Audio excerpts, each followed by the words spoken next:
আদম নবী থেকে শুরু করে আজকের দিন পর্যন্ত 63,000 অক্টেলিয়ন বছর কারো জীবনের হায়াত আছে।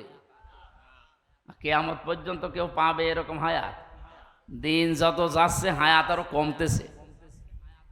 আগে আদম নবী বেঁচে ছিল 1000 বছর, তার সন্তানেরা বেঁচে ছিল এরকম 700 বছর, 500 বছর, আর আমরা মাত্র 60-70 বছর। তারপরও এখন গ্যারান্টি নেই।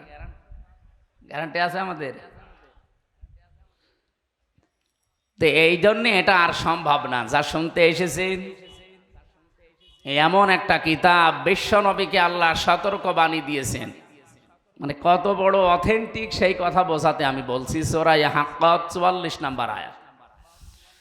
রব্বুল আলামিন বলেন, ওয়ালাউ তাকাওয়ালা আলাইনা বা'দাল আকাবিল লা আখাযনা মিনহু বিল ইয়ামিন সুম্মা লাকাতা'না মিনহুল ওয়াতিন। এ পর্যন্ত একটু ভালো করে শুনেন, গতানুগতিক কথা আমি বলি না। আল্লাহ পাক বলেন, হে নবী, আমি কোরআনে যা দিয়েছি, আমার এই কথা বাদ দিয়ে কোনো নতুন কথা যদি আপনি কোরআনের ভেতরে নিজের কথা আমার নামে চালিয়ে দিতেন যে এইটা আল্লাহ জানিয়েছে, কি করতাম জানেন? লা আখাযনা মিনহু বিল ইয়ামিন, আপনার ডান হাত চেপে ধরতাম, কণ্ঠনালী কেটে ফেলে দিতাম। ঠিক আছে? ঠিক নেই। আমরা প্রচলিত যে এইগুলো পড়ি বাংলায়, এগুলো ঠিক আছে। এনারা আমাদের যা পড়ায় এ পর্যন্ত ঠিক আছে, কিন্তু আপনি শব্দের দিকে খেয়াল করে দেখেন তো বাংলার সাথে এই আরবিগুলো মিলছে কিনা। আল্লাহ তাআলা বললেন লা আখাযনা, এখানে ফাইল কর্তা সরাসরি আল্লাহ নিজে। আমি নিজে ধরতাম, মিনহু বিল ইয়ামিন, বি মানে দ্বারা, দিয়ে, কর্তৃক, যাই বলেন। ইয়ামিন মানে ডান হাত। আমি আমার ডান হাত দিয়ে আমার নবীকে চেপে ধরতাম। নবীর ডান হাত ধরতাম, তার কণ্ঠনালী কেটে ফেলে দিতাম। এ কথা এখানে নেই, অথচ যত আপনি বাংলা অনুবাদ দেখবেন এই কথা লেখা আছে। কথাটা শুনতে যদিও মনে হচ্ছে একরকম, এই আকাশ পাতাল অর্থ পাল্টিয়ে গেছে। আপনি মনে করেন আমি এনামুল সাহেবের ডান হাত চেপে ধরলাম আর ওনার গলা কেটে ফেলে দিলাম, এটা একটা বাংলা অর্থ। আর একটা অর্থ কি? আল্লাহ তাআলা এখানে যেটা জানাতে চেয়েছেন, এত শক্ত কথা এটা কোরআনের ব্যাপারে, লা আখাযনা মিনহু বিল ইয়ামিন, আমি নিজে নবীর ডান হাত না, আমার ডান হাত দিয়ে, আল্লাহ তাআলা বলেন আমার ডান হাত দিয়ে আমি নবীকে চেপে ধরতাম। আমার প্রশ্ন, নবীকে আল্লাহ চেপে ধরার কথা বললেন, ডান হাতের কথা দিলেন, মিনহু বিশ শিমাল দিলেন না কেন, যে আমি বাম হাত দিয়ে ধরতাম? আল্লাহর কি বাম হাতের শক্তি নেই? কি আপনাদের যা আওয়াজ মনে হচ্ছে উনি দুর্বল হয়ে গেছে। আল্লাহর বাম হাতে শক্তি আছে না? কেমন শক্তি আছে? আমরা ডান হাত বাম হাত বললে যেটা বুঝি সচরাচর, আমাদের জ্ঞান যা আছে চর্ম চোখ দিয়ে আমরা যেটা দেখি, যে আমাদের ডান হাতে অন্তত তুলনামূলক শক্তি বেশি বাম হাতের চাইতে। কথা বলেন কিনা বলেন? আমরা যে উদাহরণ দিলে বুঝি ভালো, আপনি দেখবেন কোরআনে আল্লাহ ওই রকম উদাহরণই দিয়েছেন। আমাদের জীবন সম্পর্কে আল্লাহ উদাহরণ দিতে গিয়ে সময়ের উদাহরণ দিয়েছেন, কারণ আমাদের জীবনটার সমষ্টি সময়। সময় না থাকলে হামজা আছে, আরো জোরে বলেন। এখান থেকে 100 বছর পরে এই জায়গায় আমরা এখানে আর কেউ থাকবো না, নতুন মানুষ এসে এই জায়গাটা চাষ করবে। আর আমরা যারা আছি 100 বছরের ভেতরে সব মাটির নিচে ভরাট হয়ে যাব। 100 বছর পরে যদি আমি এখানে এসে বলি যে কুষ্টিয়ার 6 রাস্তার মোড়ে এই বাড়ি আমার, ওই সময় যারা ওখানে বসবাস করবে ও বাড়ি আমারে ঢুকতে দেবে? আমি যদি বলি আমার বাবার নাম রিয়াজউদ্দিন, আমার দাদার নাম জাহান আলী, এই বাড়ি তারা বানিয়েছিল, আমি এখানে ছিলাম অন্তত 50-60 বছর, ওরা আমারে বলবে কিসের রিয়াজউদ্দিন, কিসের জাহান আলী? আমার নাম শুনলে তো বলবে আপনারাই চিনি না। এজন্য আমার জীবনের সবচাইতে গুরুত্বপূর্ণ যে সম্পদ তার নাম কি বলেন তো? আরো জোরে বলেন।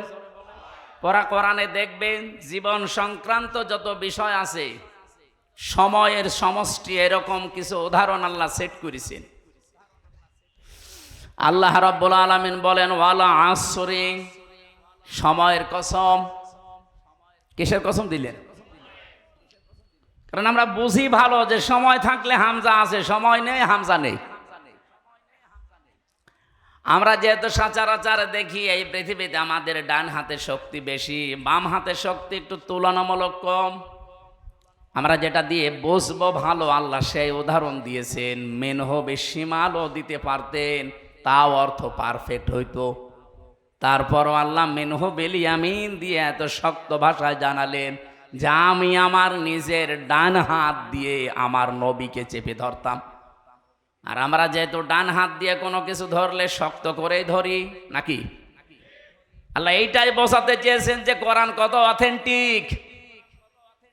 আমি আমার ডান হাত দিয়ে আমার নবীকে চেপে ধরতাম মজবুত শক্তভাবে। এতটুকু শেষ করলাম না, সুম্মা লাকাতানা মিনহুল ওয়াতিন, এমনকি তার কণ্ঠনালীও কেটে ফেলে দিতাম যেন আর কথাই বলতে না পারে। কোরআনের ভেতরে আমি আল্লাহ ছাড়া আর কারো কথা নেই। এমনকি ফামা মিনকুম মিন আহাদিন আনহু হাজিজিন, এ বিষয়ে আমাকে নিষেধ করা কোনো শক্তি পৃথিবীতে আসমানে কারো নেই। এত বড় কঠিন কথা বলার পরেও দেখি আমাদের এই দেশে বহু মানুষ কোরআনের ব্যাপারে নিজের মতামত তুলে ধরে কথা বলে। এর আগে একজন বলছিল নাকি যে লাকুম দীনুকুম ওয়ালিয়া দীন, রাহুল বুখারী। একটা কথা হইল, কথা হচ্ছে কোরআনের, আপনি বুখারী শরীফ বলে চালিয়ে দিচ্ছে। নবীজি যদি কোরআনের ভেতরে কোনো কথা চালিয়ে দেয়, তাই তার ডান হাত না তাকে চেপে ধরে ডান হাত দিয়ে তার কণ্ঠনালী কেটে ফেলার কথা। এত বড় কঠিন হুঁশিয়ারি, আর সেই জায়গায় বুখারী শরীফের হাদিস আপনি কোরআন বলে চালিয়ে দিচ্ছেন। কোরআনের আয়াত বুখারী শরীফ বলে চালাচ্ছে। আমার মনে হয় যদি ওহী নাজিল হওয়ার সিস্টেম থাকতো, ওই মহিলার সব কাটা পড়ে যেত, যে যেই বলে সেই কথা যে লাকুম দীনুকুম ওয়ালিয়া দীন, রাহুল বুখারী। আমরা কোরআনের ব্যাপারে যে কথাগুলো এখন থেকে তাহলে শুনবো, কোনো সন্দেহ নেই এর ভেতরে একটা শব্দ আজ পর্যন্ত ওলট পালট হয়নি, কিয়ামত পর্যন্ত হবেও না। এইরকম একটা কিতাব শোনার জন্য আমরা বসে আছি, যে কিতাবের একটা অক্ষর শুনলে পড়লে 10টা নেকি হয়। কয়টা? আরো জোরে বলেন। ইন্নাল্লাযী লাইসা ফি জাওফিহি শাইয়্যুম মিনাল কুরআনি কাল বাইতিল খরিব, যে মানুষের অন্তরের ভেতরে কোরআন নেই, কোরআনের আলো নেই, জ্ঞান নেই, ওটা মানুষের অন্তরই না, ওটা উজাড় গৃহ, শয়তানের ঘর। আপনি চিন্তা করতে পারেন নবীজিও কত শক্ত কথা বললেন। আজ 54 বছরে যারা বাংলাদেশে দায়িত্ব পালন করেছে, আপনি দেখেন অধিকাংশগুলোর ভেতরে কোরআনের আলো, জ্ঞান, নূর ছিল না। এই জন্য আমাদের কপাল ওইভাবে উঠতে পারেনি। মা আনজালনা আলাইকাল কোরআন লিতাশকা, হে নবী কোরআন আপনাকে আমি এই জন্য দেইনি যে আপনি মার খাবেন, না খেয়ে থাকবেন, আপনি হতাশায় থাকবেন না। কোরআন আমি দিয়েছি এ পৃথিবীতে আপনি উপরে উঠবেন। আর 54 বছরে আমরা এখনো ওই জায়গায় যেতে পারি না। 21 বছরে মালয়েশিয়া যেখানে চলে গেছে, আমি পুরা এলাকা ঘুরেছি মালয়েশিয়া, বাংলাদেশের চাইতে প্রায় 7 ডবল বড় দেশটা, বিশাল দেশ। 2003 সালেও তারা এইভাবে দাঁড়াতে পারে না, আমাদের মতোই ছিল। অথচ এই যে 21-22 বছরে তারা দেশটাকে, আজ বিশ্বের বুকে যদি 20টা দেশ উন্নত থাকে, মালয়েশিয়া একটা। সিঙ্গাপুর এ তো আরো খারাপ ছিল পর্যায়ে, তাদের চারিদিকে শুধু সাগর বেষ্টিত। সিঙ্গাপুরের যে ভূমিটা সর্বোচ্চ 42 কিলো, আমাদের কুষ্টিয়া জেলার অর্ধেক। এতটুকু একটা জায়গা, আমার মনে হয় এদিকে বিশ্ববিদ্যালয় থেকে শুরু করে খুব বেশি হলো খোকসা পর্যন্ত, এই যে এতটুকু একটা দেশ। তামাম পৃথিবীতে যদি 10টা দেশ আপনাকে গণনা করা লাগে উন্নত, তাহলে সিঙ্গাপুর ধরা লাগবে। আপনি টের পাচ্ছেন তারা মাছ ধরে খেত। এই যে জেলে বলে না বাংলায়, মাছ ধরে খায়, এদের কি বলে? জেলে। ওরা ওই ছিল। পুরা মালয়েশিয়ার যত ময়লা সব ভাগাড় হিসাবে তারা ব্যবহার করতো এলাকাকে। এই যে মাছ এবং গরু, ছাগল, মহিষ এগুলো জবাই করে করে রক্ত, এই ময়লাগুলো সব এখানে ফেলা, এই জায়গা ছিল সিঙ্গাপুর। তো তারা আজ সততার কারণে, তাদের তো আর ইমান নেই, 100 জনের 95 জন তারা অমুসলিম, মাত্র 5 জন মুসলমান সেখানে। কিন্তু দাঁড়িয়ে যাওয়ার পেছনে আমি কারণ দেখেছি শুধু তাদের সততা, এবং তারা মানুষকে ধোঁকা দেয় না। আমরা এই দেশে এই দুইটা জিনিস যদি এস্টাবলিশ করতে পারি, যে এই দেশে আমরা যারা আসবো সামনে সততা নিয়ে আসতে চাই, আর সততা তৈরি হয় পৃথিবীতে উৎকৃষ্ট মানের সততা এই কোরআনের জ্ঞানের দ্বারা। কিসের দ্বারা বলেন তো? বাংলাদেশে বিশেষ করে আমি তো এ দেশের প্রায় থানায় 630টা থানায় আমি গেছি, আমি দেখেছি একটা জিনিস ঝামেলা আছে এই দেশে, এদেশে আর ভারতে।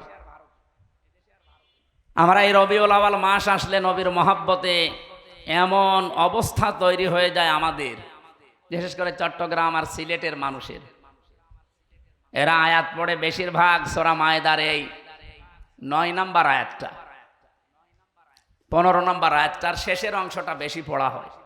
কদ জাকুম মিনাল্লাহি নূরুন ওয়া কিতাবুম মুবিন, অবশ্যই আল্লাহর পক্ষ থেকে তোমাদের কাছে এসেছে স্পষ্ট নূর, কিতাব। এখানে তারা ব্যাখ্যা করতে গিয়ে আমি দেখেছি বিশেষ করে চট্টগ্রাম আর সিলেটের মানুষেরা তারা বলতে চায় এখানে নূর মানে মুহাম্মদুর রাসূলুল্লাহ আর কিতাব মানে কোরআন শরীফ। অথচ যারা তাফসির পড়ে গভীরভাবে বোঝে, এর পরের যে আয়াত আপনি দেখেন, কোন আয়াতের তাফসির করতে হলে উসুলে তাফসিরের মূল নীতি যে 15টা, তার ভেতর একটা এইটা আছে যে আগের আয়াত পরের আয়াতের সাথে কি সম্পর্ক আছে এটা আপনাকে জানা লাগবে, না তো আন্দাজে এক আয়াত থেকে তাফসির করতে গেলে আপনি ভুল করে ফেলবেন। এটা মূল নীতির ভেতরে পড়ে। এর পরের আয়াত আগের আয়াতের দিকে একটু খেয়াল করলে এটা কিন্তু সমাধান হয়ে যায়। বাংলাদেশে যেটা নিয়ে আমরা আজ অনেকে কাফের পর্যন্ত ফতোয়া দিতে দ্বিধাবোধ করি না। যারা নবীকে নূরের তৈরি মনে করে না তারা নাকি কাফের, এই কথা অনেকে বলে না। যদিও আমাদের এই সমস্ত জেলায় এগুলো কম। আপনি চট্টগ্রামে যান, আপনার জানাজায় বন্ধ করে দিবে, এমন কড়া। ওরা মিঠা সন্নি, কড়া সন্নি, আরো বিভিন্ন নাম নিয়েছে। তা আমি এই শব্দটা পড়তে গিয়ে দেখলাম আল্লাহ রাব্বুল আলামিন এখানে কদ জাকুম মিনাল্লাহি নূরুন ওয়া কিতাবুম মুবিন এ শব্দ বলার পরেই এর পরে এইগুলো যে সব এক জিনিস তার প্রমাণ দিয়েছেন পরের আয়াতে। আলেমদেরকে বলছি বাড়ি যে একটু মিলাবেন, শব্দটা দেখবেন। এখানে আছে অবশ্যই আল্লাহর পক্ষ থেকে এসেছে নূর, স্পষ্ট কিতাব। এখানে নূর ওজা, স্পষ্ট কিতাবতা, এর প্রমাণ আল্লাহ পরের শব্দে দিয়েছেন ইয়াহদি বিহিল্লাহ, তিনি হেদায়েত দান করেন এইটার দ্বারা। এই যে বিহি, এটা 1 বছর না বহু বছর? বহু বছর, 1 বছর। তা আগের দুইটা জিনিস যদি দুইটা হবে তাহলে আল্লাহ এখানে বিহি মা দিতে পারতো না? ইয়াহদি বিহিল্লাহ, আমি এইটার দ্বারা হেদায়েত করি। যেহেতু আল্লাহ 1 বছর দিয়েছেন, সুতরাং কোরআন ওজা, নূরতা, স্পষ্ট কিতাব ওজা, নূরতা। দ্বিতীয় প্রমাণ হচ্ছে ফি জিলালিল কোরআন, এখানে কিতাবের অনেকগুলো নাম দেওয়া আছে। কোন জায়গায় আমি পেয়েছি কোরআনের নাম 55টা, কোন জায়গায় পেয়েছি 45টা, কোন জায়গায় 25টা, কোন জায়গায় 4টা। আমি যে 4টার বিষয়ে বলছিলাম তার ভেতরে একটা নাম আছে কোরআনের, আন-নূর। কোরআনের নাম কি বলেন বলেন? তাহলে এ আয়াত দ্বারা আল্লাহ যেটা বোঝাতে চাচ্ছেন নবী নূরের তৈরি, এ কথা বলে আপনি নবীর সম্মান বাড়াচ্ছেন না। আর তারে নূরের তৈরি বললেই কি, মাটির তৈরি বললেই কি, আপনার ইমানে কোনো সমস্যা আছে? এইটা যেহেতু আমাদের সিলেবাসের অন্তর্ভুক্ত না, মরণের পরে বিষয়ে গুরুত্বপূর্ণ কোনো প্রশ্ন নেই, সুতরাং এইটা নিয়ে কেওয়াজ করে সময় নষ্ট করার কোনো দরকার নেই। আমি কথা আশা করি বোঝাতে পেরেছি। সুতরাং এমন কোরআন আমরা শুনতে এসেছি, এর ভেতরে কোনো ভেজাল নেই, সুতরাং যে আল্লাহ আমাদেরকে আজকে নিয়ে আসলেন এখানে, আমরা খুশি, কারণ এক একটি অক্ষর শুনলে বুঝলে আপনার ইমানের মান এবং এখলাস অনুযায়ী কমপক্ষে তো 10টা নেকি পাবেনই, সর্বোচ্চ 700 পর্যন্ত নেকি পাবেন ইনশাআল্লাহ। আল্লাহ আমাদেরকে সর্বোত্তমটা যেন আমাদের ইমান অনুযায়ী দান করেন, বলেন আমিন। দরুদ আর সালাম পাঠ করার মাধ্যমে আমরা তেলাওয়াতকৃত আয়াতে যাচ্ছি। আমরা পড়েছি সূরা আনআম 50 নম্বর আয়াতের শেষের অংশটুকু। আমরা যে সমস্ত 1 নম্বরে এটা সিরাত ইবনে হিশামের ভেতর থেকে বলছি, বিশ্ব নবী পৃথিবীতে আসার পরে সর্বপ্রথম যেই মহিলার দুধ পান করেছিলেন ওনার নাম উম্মে আইমান। দ্বিতীয় যে মহিলার দুধ আল্লাহর নবী তার আপন মা বাপ দিয়ে পান করেছিলেন, এ মহিলার নাম হযরতে হালিমাতুস সাদিয়া রাদিয়াল্লাহু তাআলা আনহা। সিরাত ইবনে হিশাম, এ মহিলা এসে যখন নবীকে কোলে তুলে নিয়েছে, ডান স্তন দিয়েছে, তিনি পান করলেন, বাম স্তন মুখে লাগিয়েছে, উনি মুখ বের করে নিলেন। হযরতে হালিমা বলেন, 1 বার 2 বার 3 বার তার মুখে আমি স্তন দিলাম, 3 বারই তিনি বের করে দিলেন। চোখের ইশারা দিয়ে আমাকে জানাতে চাই, মা হালিমা জোর করেন কেন? আমি জানি আপনার একটা সন্তান আছে, তার নাম আব্দুল্লাহ। আমি তো ডান স্তন আমার হক অধিকার ছিল, আমি পান করেছি। বাম স্তন আমার এটা অধিকার না, আমার হকও না, এটা আমার দুধ ভাই আব্দুল্লাহর অধিকার। ও মা হালিমা, ভালো করে বোঝেন, এ পৃথিবীতে আমি ভাইয়ের হক নষ্ট করার জন্য আসি না, এসেছি ভাইয়ের হক ফিরিয়ে দেওয়ার জন্যে। মিলাদের আমি প্রায় 27টা শিক্ষা বের করতে পেরেছি, তার ভেতরে এইটা একটা, যে নবী মায়ের কোলে বসে ভাইয়ের হক ফিরিয়ে দেয়, নষ্ট করে না, সেই নবীর উম্মতে রবিউল আউয়াল মাস আসলে মিলাদ দেয় একদিকে, আর একদিকে ভাইয়ের হক মারার জম। এখানে ভাই বলতে শুধুমাত্র আপন ভাই দুধ ভাই না, আল মুসলিম আখুল মুসলিম, মুসলমান মুসলমানের কি বলেন বলেন। অথচ আগস্টের 5 তারিখের পর থেকে 1 বছর 26 দিন চলছে, এই 1 বছর 25-26 দিনে আমরা দেখলাম বহু মুসলমান ভাইয়ের অনেক হক নষ্ট করে ফেলেছে। বিশেষ করে খাজানগর কবরহাটে কথা বলছেন, কত মানুষ এই জায়গাতে দেখলাম, হাজার হাজার লক্ষ লক্ষ কোটি টাকা তারা অলরেডি শুধু চাঁদাবাজির মাধ্যমে, অথচ চাঁদাবাজি করে এই টাকা দিয়ে আবার এই রবিউল আউয়াল মাস আসলে আমারে ডাক দিয়ে বলে, হুজুর মিলাদ পড়িয়ে দিন। কিসের টাকা? চাঁদাবাজির টাকা। বিশ্বনবী মায়ের কোলে বসে ভাইয়ের হক নষ্ট করে না, আর আপনি এত বড় হয়ে গেছেন, রবিউল আউয়াল মাসে মিলাদ দেবেন। কি দিয়ে মিলাদ দিচ্ছেন? একটা একটা করে যদি এখন নিচে নামা হয়, আমার মনে হয় আমি সবাই ধরা খেয়ে যাব। ও দরকার নেই, অন্তত এদিক ওদিকে 5 কেটে চলে যায়। এবার আমার প্রশ্ন, এই পৃথিবীতে বিশ্ব নবী আসার পর থেকে আজকের এই দিন পর্যন্ত বহু মানুষ নবীর শুধু মিলাদ, জন্ম এইটা মেনেছে, খুশি হয়েছে, বেজার হয়েছে, কিন্তু নবীর আদর্শ যেটা, সিরাত যেটা, তার জীবনী যেটা, শুধু জন্ম বৃত্তান্ত না, তার জীবনী, এই কথাগুলো যখনই তাদেরকে মানতে বলা হয়, এ মানুষগুলো শুধু মিলাদ মানতে রাজি, সিরাত মানতে রাজি না। আমি সেই প্রথম থেকে আরম্ভ করছি, নবীর আপন চাচা, আমি 11 জনের নাম পেয়েছি, তার ভেতরে 4 জনের বেশি আলোচনা হয় আমাদের। 2 জন চাচা মিলাদও মেনেছে, সিরাতও মেনেছে, এই 2 জনেই জান্নাতি। আর 2 জন চাচা শুধু জন্ম মিলাদ মেনেছে, সিরাত তারা মানে নাই, 2 জনেই জাহান্নামী। একজন আবু তালেব আর একজন আবু লাহাব, এ 2 জনই আপন চাচা। আপনি তাদের পুরা জীবনী পড়ে দেখেন। আমি তো আবু লাহাবের পুরা জীবন পড়েছি, আবু তালেবেরও জীবন পড়েছি। ওরা নবীর মিলাদে জন্মে এত খুশি ছিল, নিজের কাজের মেয়ে সোয়াইবিয়াকে পর্যন্ত আজাদ করে দিয়েছে, মুক্ত করে দিয়েছে, টাকা দিয়ে কিনে নিয়ে আসা মেয়ে, কাজের মেয়ে, দাসী বাদী। এত খুশি হয়েছে নবীর জন্মে যে আমার ভাই আব্দুল্লাহ নেই, আমার ভাইয়ের ঘরে একটা সন্তান এসেছে, এই খুশির সংবাদ দেওয়ার কারণে আমি তোরে মুক্ত করে দিলাম। আবু তালেব এত খুশি ছিল নবীর জন্মে। বিশ্ব নবীর জন্মে সে খুশি শুধু না, নিজের ছেলে আলীকে কোনোদিন কাছে রাখে নাই, মুহাম্মদুর রাসূলুল্লাহকে রাতের বেলা কাছে রাখত। এই দুইজন চাচার জীবনী পড়ে সর্বশেষ যেটা পেয়েছি, যখনই তাদের কাছে নবীজির সিরাত, তার আদর্শের কথা নবীজি তুলে ধরলেন, এই দুইজন লোক তো মানেই নাই।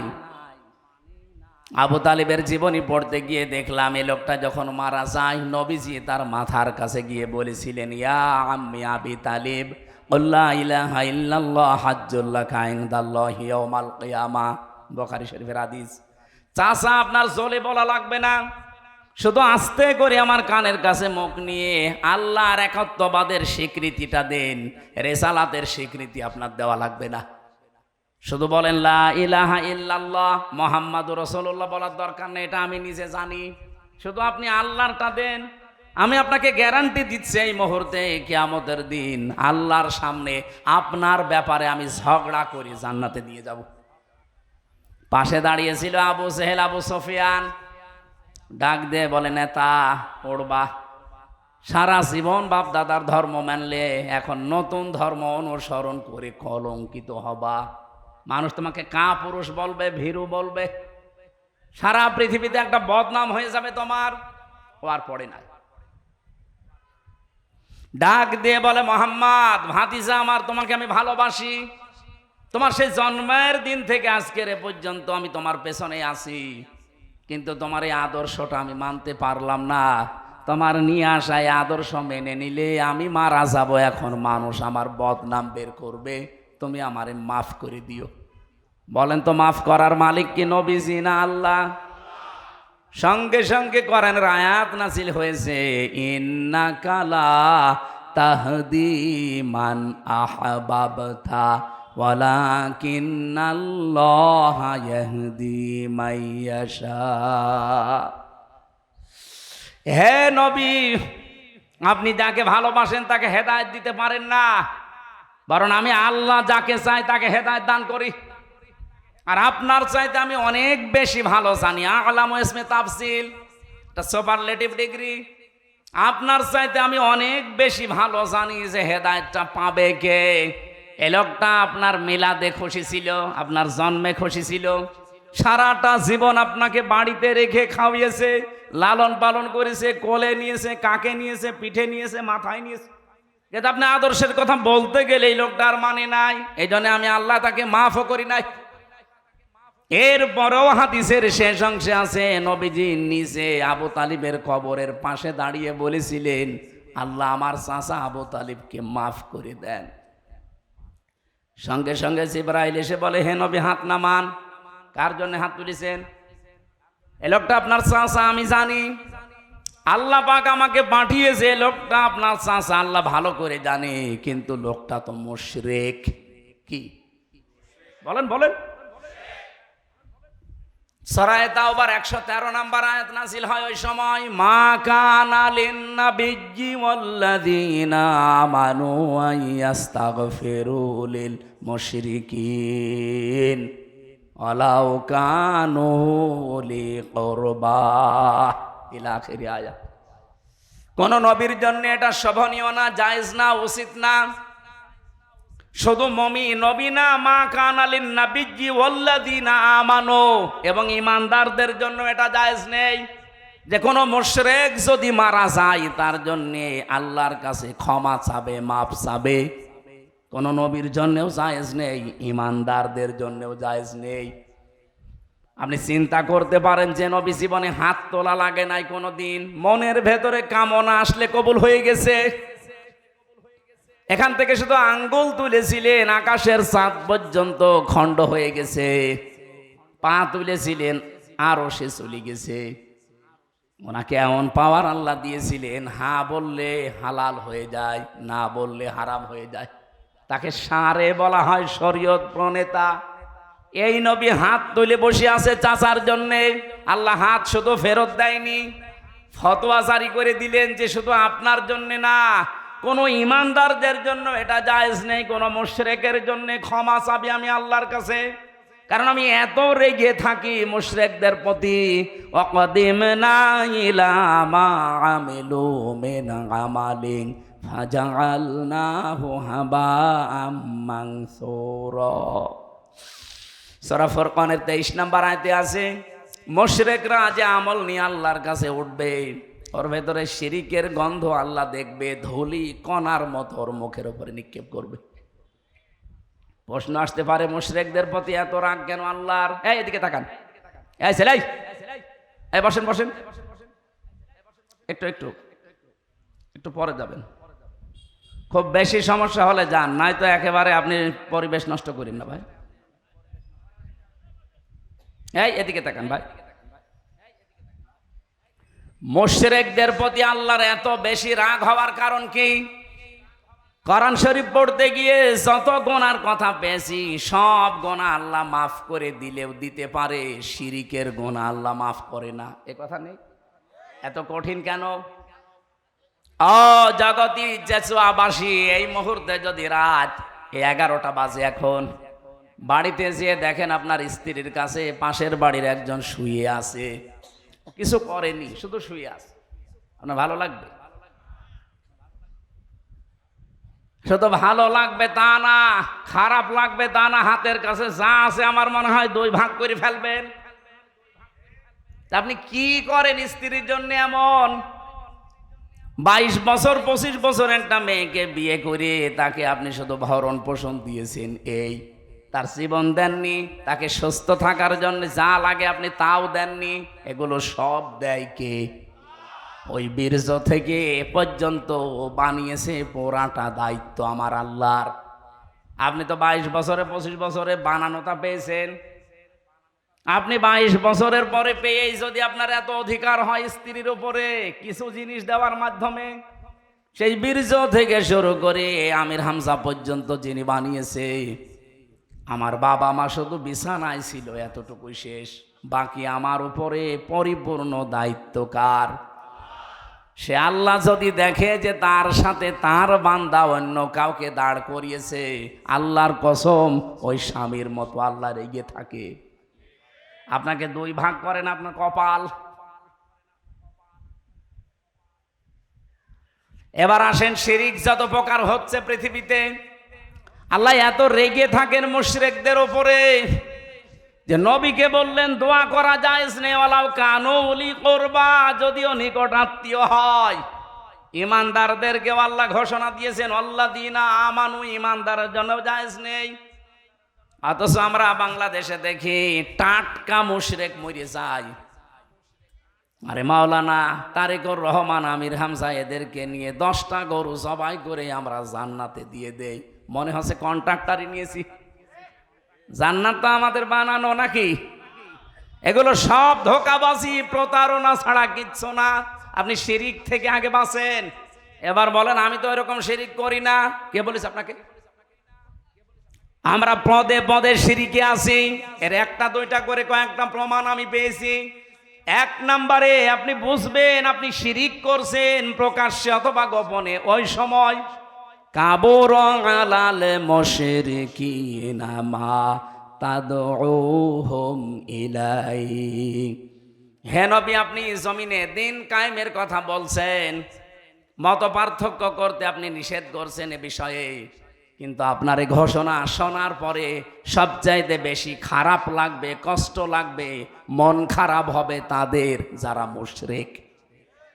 সুতরাং বাংলাদেশে আমরা যারা দিন কায়েমের কথা বলি, আল্লাহর এই জমিন বানিয়েছেন তিনি, হুকুমও চলবে তার, এই কথা বললে রাজনীতির মনে করে বিভিন্ন রকমের দোষ আমাদের উপরে চাপিয়ে যারা আসতে চান না, আপনি বিশ্বাস করতে পারেন আপনার দ্বারা কোনো শিরিক হচ্ছে। আপনি অলরেডি মুশরিক হয়ে গেছেন, তাছাড়া তো আপনার কাছে খারাপ লাগার কথা না। এদেশে এখন প্রায় 18 কোটি মানুষ, 7,20,00,000 একটা টার্গেট আমি পেয়েছি একটা জরিপে। এই 7,20,00,000 মানুষ এখন বলছে আমরা এই দেশে রাষ্ট্রীয়ভাবে ইসলাম দিন কায়েম এটা চাই। এই মানুষগুলোই আমার মনে হয় এরা প্রকাশ্যে গোপনে শিরিক থেকে অলরেডি মুক্ত। বাকি যারা আছেন, আপনার কাছে যদি দিন কায়েমের কথা বললে, আল্লাহর বিধানের কথাগুলো বললে আপনার মন খারাপ হয়, কষ্ট লাগে, আপনার রাগ হয়, বুঝবেন আপনি যে কোনো ভাবে শিরিকের সাথে জড়িত। কোরআনের সূরা সূরার 13 নম্বর আয়াতের মাঝের অংশে এটা আছে, আপনি বাড়িতে মিলিয়ে দেখেন আপনি আসলে শিরিক করছেন কিনা। দ্বিতীয় নম্বরে যান প্রকাশ্য গোপনে, এই মানুষগুলো ভয় পায় না। এই পৃথিবীতে যেহেতু আল্লাহর বানানো জমিনটা হুকুম চলবে তার এক ঘোষণা তিনি দিয়েছেন, আলা আলাহুল খালকু ওয়াল আমরু। জমিন যার, বিধান চলবে তার। কথা বলেন না কেন? জমিন যেহেতু সবাই আমরা স্বীকার করি এই দেশে যে এ জমিন বানিয়েছে আল্লাহ, এমনকি আবু জেহেল এটা বিশ্বাস করত। এটা আমি বানালাম। ওয়ালা ইন সাআলতাহুম মান খালাকাস সামাওয়াতি ওয়াল আরদা লা ইয়াকুলুন্নাল্লাহ। হে নবী, আপনি আবু জেহেলকেও যদি জিজ্ঞাসা করেন যে আকাশ আর জমিন কে বানিয়েছে, ও গ্যারান্টি দিয়ে বলবে লা ইয়াকুলুন্নাল্লাহ, লামে তাকিদ নুনে সাকিলা, ও গ্যারান্টি দিয়ে বলবে আল্লাহ বানিয়েছে। তাহলে আবু জেহেল কি ইমানদার ছিল? বলেন বলেন। তাহলে আবু জেহেলের মতো ইমান আমাদের মনে করেন আছে। কিন্তু দ্বিতীয় নম্বরটা সমস্যা, ও নিজে আইন বানিয়ে আল্লাহর আইনের পাশাপাশি লাগিয়ে দিত। এই জমিনেও আমরা দেখছি আল্লাহ একজন আছে, আসমান জমিনের মালিক আল্লাহ, এ ঘোষণা দেয়, কিন্তু আল্লাহর পাঠানো আইনের পাশাপাশি নিজেরা আইন তৈরি করে ব্যক্তি, পরিবার, সমাজ, রাষ্ট্র চালাতে চায়। এইটাও এক প্রকার শিরিক। এক কথা বলেন। শয়তান আপনাকে জীবনেও কোনোদিন এসে বলবে না যে এই পাথরের মূর্তি এটার পূজা কর, জীবনেও বলবে না। শয়তান অত পাগল না, কারণ শয়তান জানে যে কথা যদি আমি এনামুল হককে বলি ও জীবনেও এই কাজ করবে না। কিন্তু শিরিক যেহেতু করানো লাগবে, এমন একটা বিষয় আপনাকে ঢুকিয়ে দেবে, আপনি ওই রকম পাথরের মূর্তি পূজা করার মতো শিরিক নিয়েই কিয়ামতে উঠবেন। আল্লাহ বানিয়েছে জমিন, আইন চলবে তার। সেখানে আল্লাহর বাইরে কোনো আইন যদি কেউ বানিয়ে পাশাপাশি চালাতে চায়, এটাও মূর্তি পূজার মতোই শিরিক। আর এই জমিনে এটা চলছে, চলছে না? সুতরাং এই দেশে যারা আল্লাহর আইন বাদ দিয়ে মানুষের তৈরি করা আইন কায়েম করতে চান, আপনিও আমার মনে হয় আবু জেহেলের মতো ইমানের দাবিদার। এর চাইতে স্পষ্ট বলার কায়দা আর নেই। এরপরও যদি কেউ না বোঝার ভান করে থাকেন, এদিকে আসেন। ঝড়ে কোদাল ছাড়া আপনার আর সম্ভব না।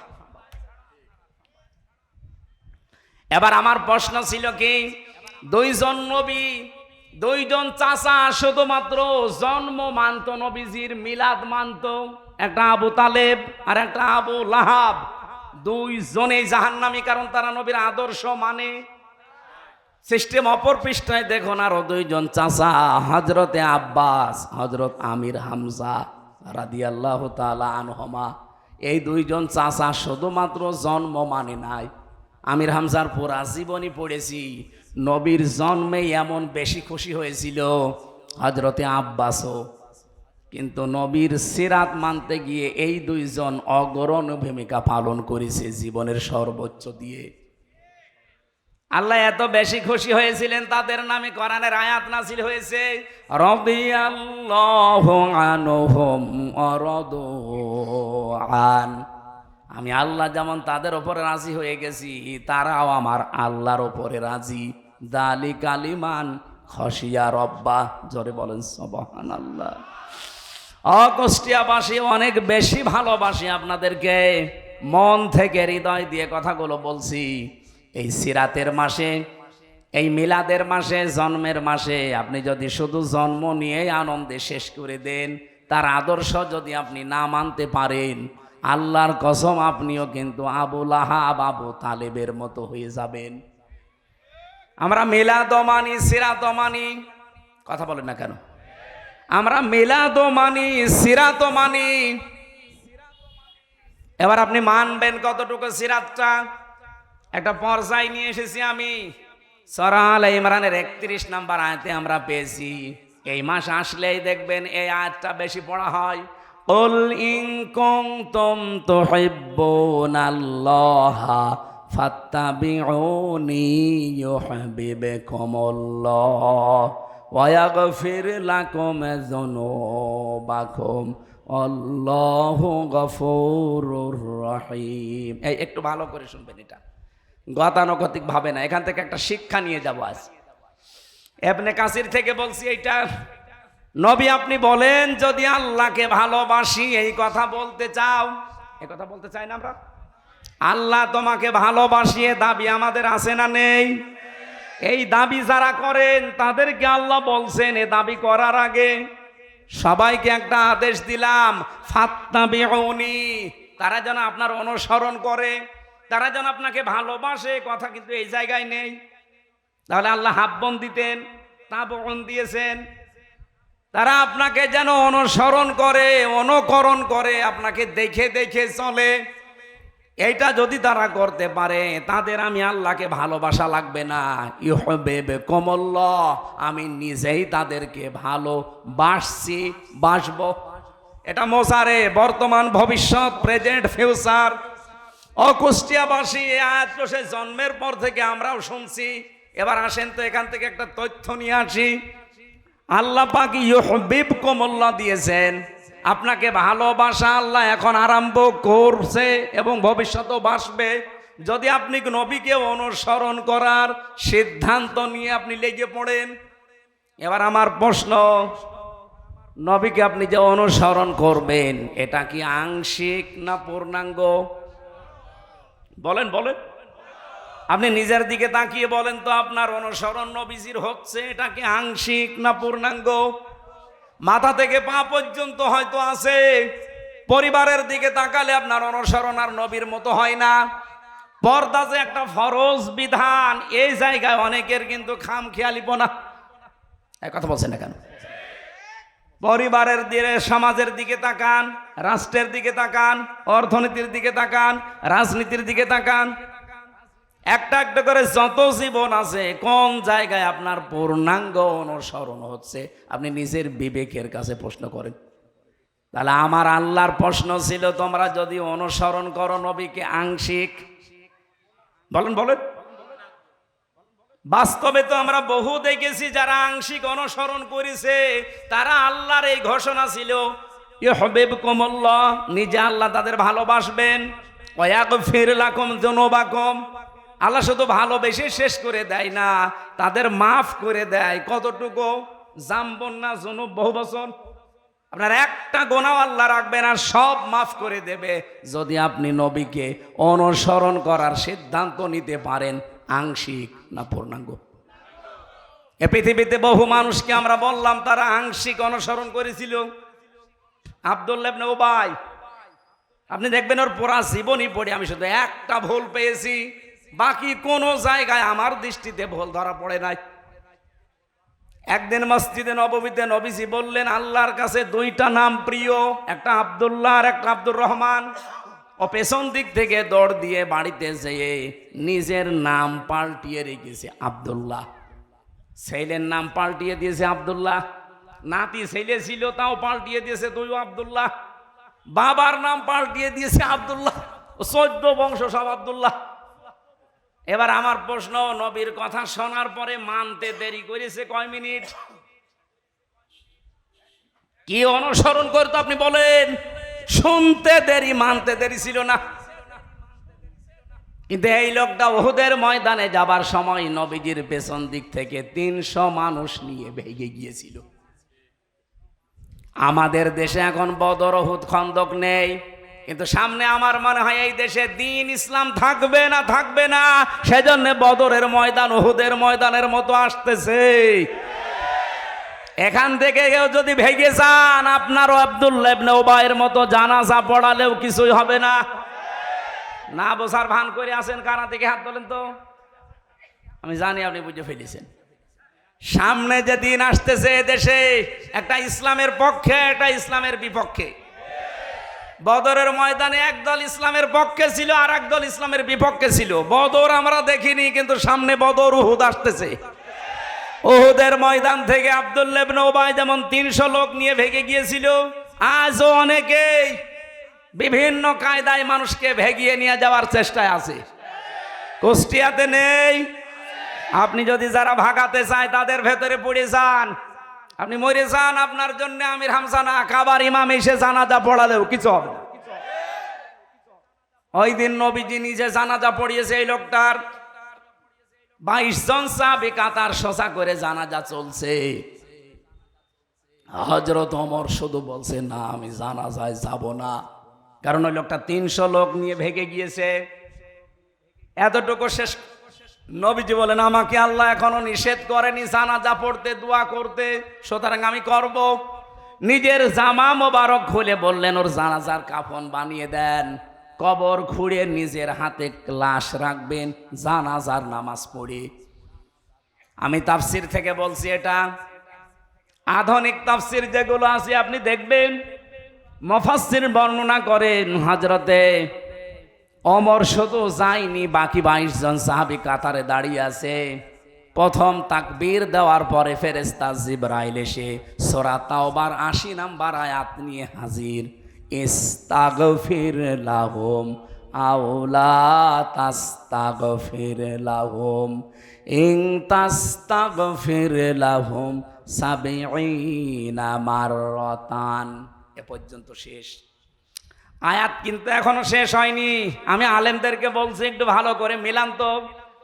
জিবরাইল এসে এ পর্যন্ত বলার পরে দাঁড়িয়ে গেছে, আর কথা বলে না। হে নবী, আপনি এই লোকটার জন্য ক্ষমা চান আর না চান, জানাজার নামাজ পড়ান আর না পড়ান, এর জন্য আল্লাহর কাছে মাফ চান আর না চান সমান হবে। এমনকি যদি 70 বারও ক্ষমা চান। এ পর্যন্ত বলার পরে নবীজি বলেন, আমার মনের ভেতরে একটা আশঙ্কা এসেছিল, আকাঙ্ক্ষা এসেছিল যে 70 মাররাতান আছে, যে 70 বার ক্ষমা চাইলে আল্লাহ মাফ করবে না। আমি এই লোকটার জন্য 71 বার ক্ষমা চাবো। আল্লাহ তার 71 বারের কথা দেয়নি, 70 বারের কথা যখন দিয়েছে, আমি 71 বার ক্ষমা চাবো, তাহলে তো মাফ হবে। সঙ্গে সঙ্গে জিবরাইল এ কথা মনে মনে বলতে দেরি, ফেরেশতা জিবরাইলকে আল্লাহ বলেন যে পরের অংশটুকু শুনিয়ে দেন, ফালাইয়াগফিরাল্লাহু লাহুম। আমার প্রশ্ন এখানে একটা আলেমদের কাছে, আল্লাহ পাক শুধুমাত্র যদি ফালাইয়াগফিরাল্লাহ পর্যন্ত দিতেন, আল্লাহর কসম আমি নিজের জীবনেও ভয় পেতাম না। আমার ভয়ের কারণ হচ্ছে শেষে এই হোমটা, এটা বহু বচন, এটা জমির, এদিকে তাকান। আল্লাহ যদি ফালাইয়াগফিরাল্লাহ পর্যন্ত দিতেন, তাহলে আয়াতটা শুধুমাত্র আব্দুল্লাহ ইবনে উবাইয়ের জন্য ছিল। কিন্তু যখনই হোম দিয়েছেন, তখন হামজা ওর ভেতরে আছে, এ তারিকুর রহমানও আছে। আল্লাহ পাক বলেন ইয়াগফির, এটা মজারে বর্তমান ভবিষ্যৎ, প্রেজেন্ট ফিউচার।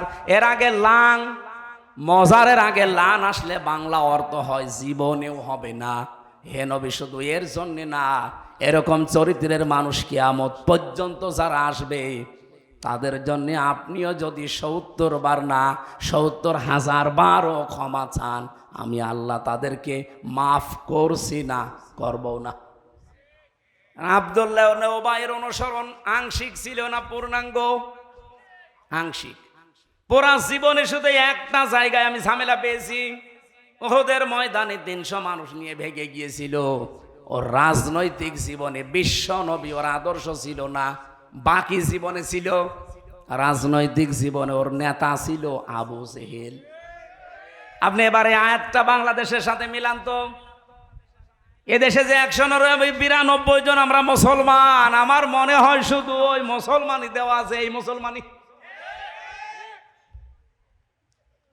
আয়াত নাজিল হওয়ার তো সিস্টেম এখন নেই। যদি হয়তো কত মানুষ যে আমরা আব্দুল্লাহ ইবনে উবাইয়ের কাতারে চলে যেতাম, কথা বলেন না কেন?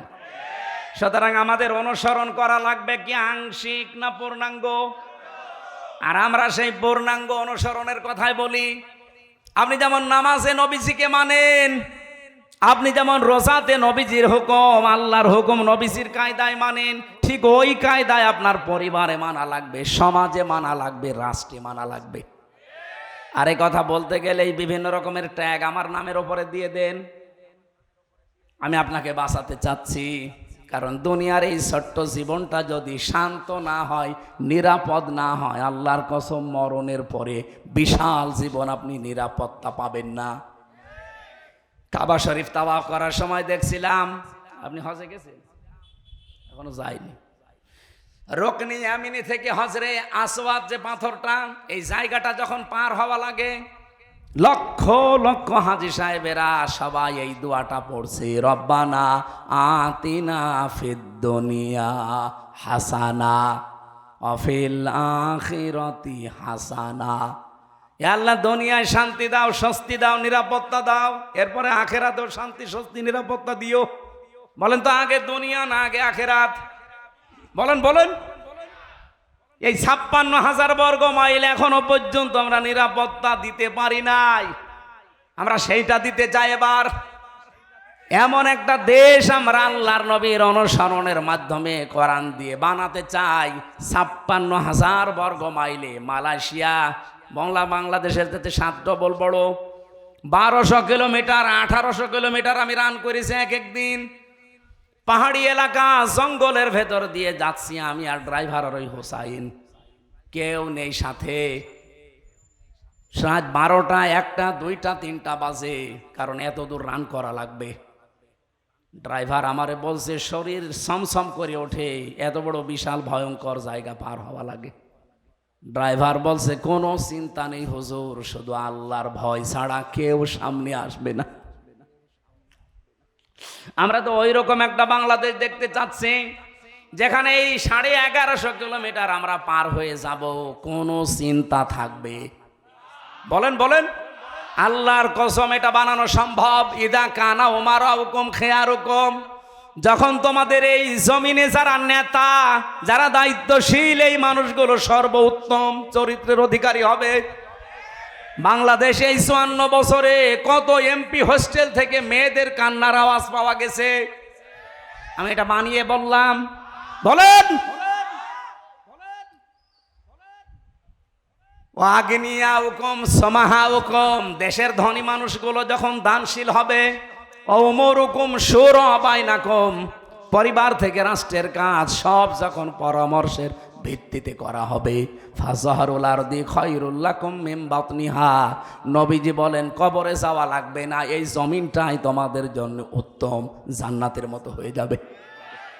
ওয়াইদা কানা উমারাউকুম শিরারুকুম, যখন এই জমিনের শাসক গোষ্ঠী, বিশেষ করে নেতা যারা দায়িত্বশীল, এরা চরিত্রহীন হয়ে যাবে, এরা খারাপ প্রকৃতির মানুষ হবে, এরা নষ্ট মানুষ হয়ে যাবে।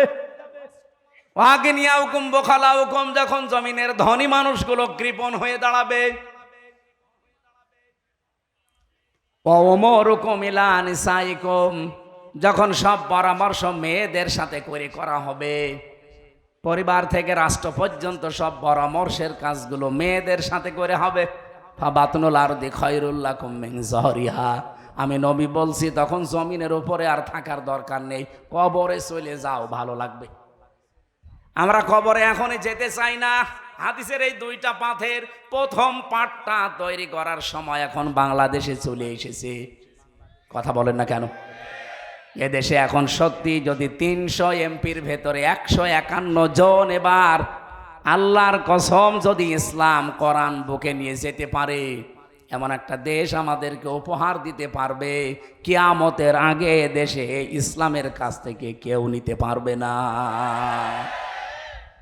এই জন্যেই জালেমদের এত ভয়, এই জন্যেই দাদাদের এত ভয়।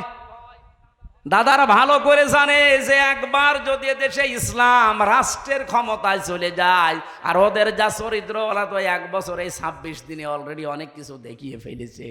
বাংলার মানুষ এখন বিশ্বাস করতে আরম্ভ করেছে।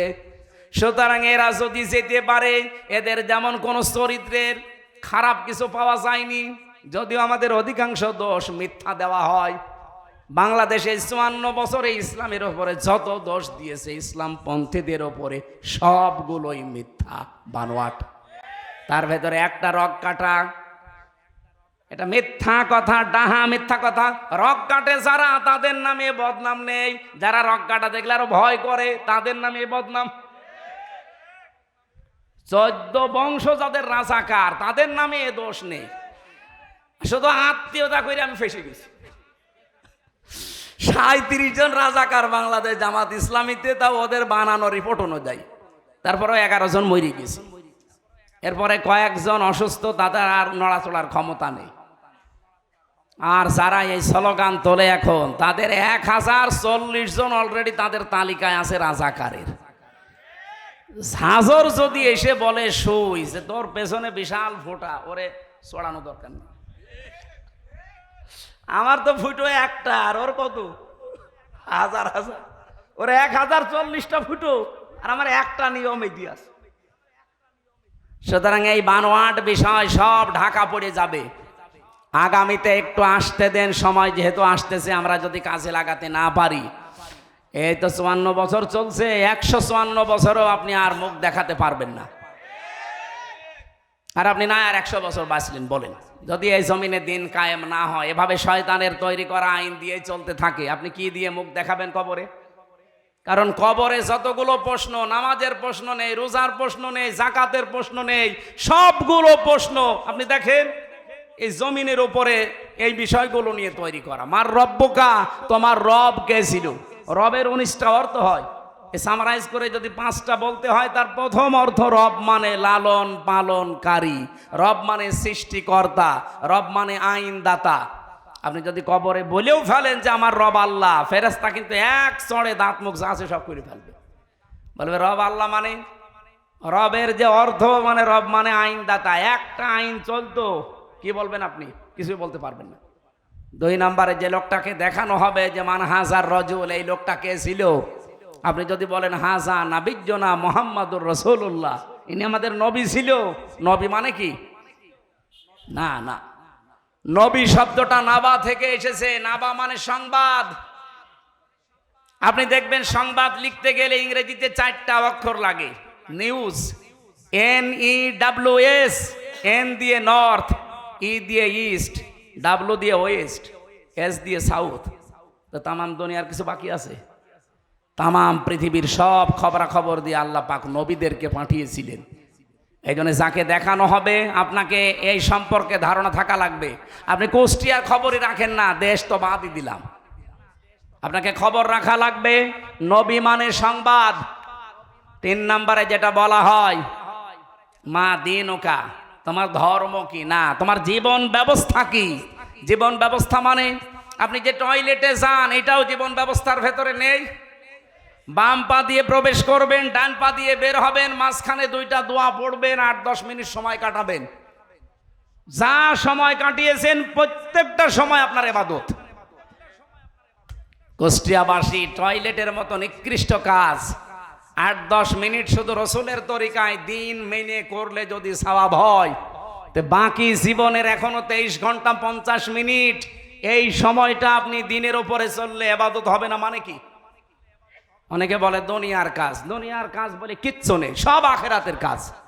সুতরাং আমরা ইসলামকে ওই জায়গায় নিতে যা করব সব আমার আখেরাতের কাজ।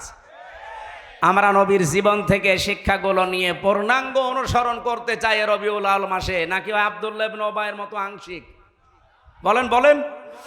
রাত অনেক হয়ে গেছে, 11:30 বাজে। এখন তাহাজ্জুদের নামাজের সময় সামনে আসতেছে, এরপরে ফজরের নামাজ।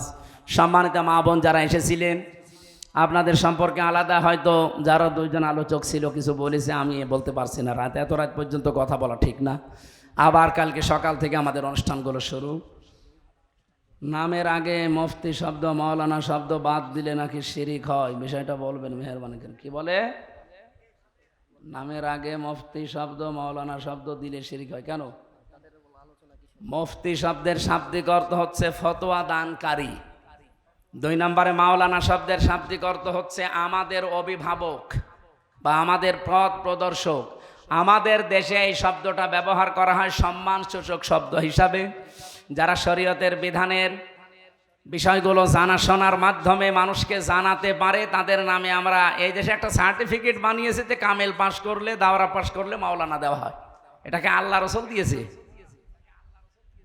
তো এই শব্দটা আমাদের নামের সাথে লাগালে শিরিক হবে। ওনারা ওই যে হুয়া মাওলানা ও আলাল্লাহি ফালাতাওয়াক্কালিল মুতাওয়াক্কিলুন নাকি একটা আয়াত আছে না সূরা তাওবায়, এইটা নিয়ে আলোচনা করে না, এই বিষয়গুলো ঠিক না।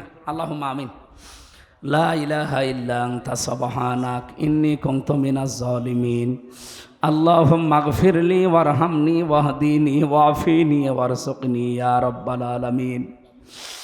সারাটা জীবন অপরাধ করে জীবনটা নষ্ট করে ফেলেছি, হাত উঠায় কথা বলবো ভয় করে, লজ্জা করে। জীবনের দিকে তাকালে জাহান্নামের আগুন ছাড়া কিছুই দেখতে পাই না। আল্লাহ আমাদের অপরাধের দিকে তাকিও না, তোমার রহমতের দিকে তাকাও, জিন্দেগির গুনাহগুলো এই মুহূর্তে মাফ করে দাও রব্বুল আলামিন। নবীর জন্মের মাস রবিউল আউয়াল আরম্ভ হয়ে গেছে, 1 বছর পরে মাসটা আমাদের কাছে আসে।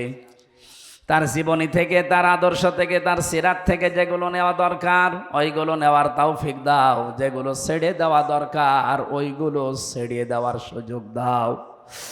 ওমা আতাকুমুর রাসূলু ফাখুযুহু ওমা নাহাকুম আনহু ফান্তাহু। এই আয়াতটা আমাদের জীবনে তুমি মিলিয়ে দাও। মাহফিলের আয়োজনে যারা ব্যস্ত ছিল, এ মাহফিলের কমিটিদেরকে কবুল করে নাও। বিভিন্ন মানুষ তো আমরা দেখি তাদের বাবার জীবনী, তাদের স্বামীর জীবনী, চাচার জীবনী, নেতার জীবনী তারা শোনায়। আল্লাহ আমরা আমাদের নেতার জীবনী শোনানোর জন্য না, আমরা তবির নবীর জীবনী শোনাতে ব্যস্ত আছি। এই জন্য আমাদের এই আয়োজনটা আজকে কবুল করে নাও। সম্মানিত সভাপতি অধ্যাপক আবুল হাশেম সহ যত আলেম ওলামা এখানে এসেছে, আলেমদেরকে আলেম হিসাবে কবুল করে নাও। আমরা যারা রোগী আছি আমাদেরকে রোগ শোক থেকে বাঁচাও। মা বোনেরা অনেকেই বিভিন্ন জায়গায় বসে আছে, আল্লাহ মায়েদেরকে বোনেদেরকে ফাতিমাতুজ জাহরার মতো, খাদিজাতুল কোবরার মতো বানিয়ে দাও। নবীর আদর্শটা আংশিক না পূর্ণাঙ্গ অনুসরণ করার সুযোগ আমাদের দান করো। প্রশাসনের যা ভাইরা এসেছে সততার সাথে এই কুষ্টিয়ার বুকে দায়িত্ব পালন করার তৌফিক দাও। প্রশাসনকে বিশেষ করে পুলিশ বিভাগকে বানিয়েছিল হযরতে ওমর রাদিয়াল্লাহু তাআলা আনহু। আল্লাহ তিনি যে উদ্দেশ্য নিয়ে বানিয়েছিলেন সেই মহান উদ্দেশ্য সফল করার তৌফিক বাংলার প্রশাসনকে দিয়ে দাও। আগামীর দেশটা তুমি কোরআনের হাতে একটু তুলে দাও। আমরা চেষ্টা চালাচ্ছি, সফলতা দেওয়ার মালিক তুমি। মেহেরবানি করে একবার হলেও কোরআনের হাতে তুলে দাও। দেশের মানুষ অন্তত এবার বুঝবে যে এতদিন কোন জাহান্নামে ছিলাম। আল্লাহুম্মা গফিরলি ওয়ারহামনি ওয়াহদিনি ওয়াফিনি ওয়ারযুকনি ইয়া রাব্বাল আলামিন। কুষ্টিয়ার বুকে কামিল মাদ্রাসা কওয়াতুল ইসলাম, আল্লাহ শ্রদ্ধাভাজন নানা যান ওই মাদ্রাসার প্রিন্সিপাল, উনি বসে আছে। আমার পাশে ডানে বামে কত আলেম বসা আছে যারা সারা জীবন জ্ঞানের আলোগুলো ছড়িয়ে যাচ্ছে। এদের এই এলেম ছড়ানোকে কবুল করে নাও।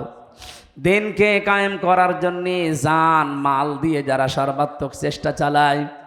সম্মানিত পরিচালক মাওলানা আব্দুল আলিম, ডান পাশে বসা আছেন শ্রদ্ধাভাজন ভাই জনাব এনামুল হক সহ যত মানুষ আজকের এই মাহফিলে, বিশেষ করে মাওলানা আল আমিন তোমার যুবক বান্দা, যতগুলো যুবকদেরকে সাথে নিয়ে আজকের এই নবীর জীবনী আমাদেরকে শুনিয়েছে, আল্লাহ বিশ্ব নবীর পূর্ণাঙ্গ অনুসরণ তাদের জীবনেও দিয়ে দাও।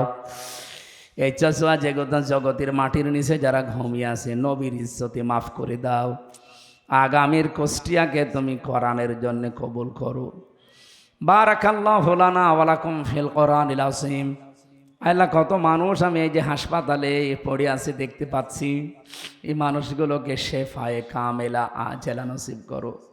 আগামীতে অনুষ্ঠানটা কোরআনের প্রচারে, নবীর আদর্শ প্রচারে আরো বিশাল আকারে কবুল করে নাও।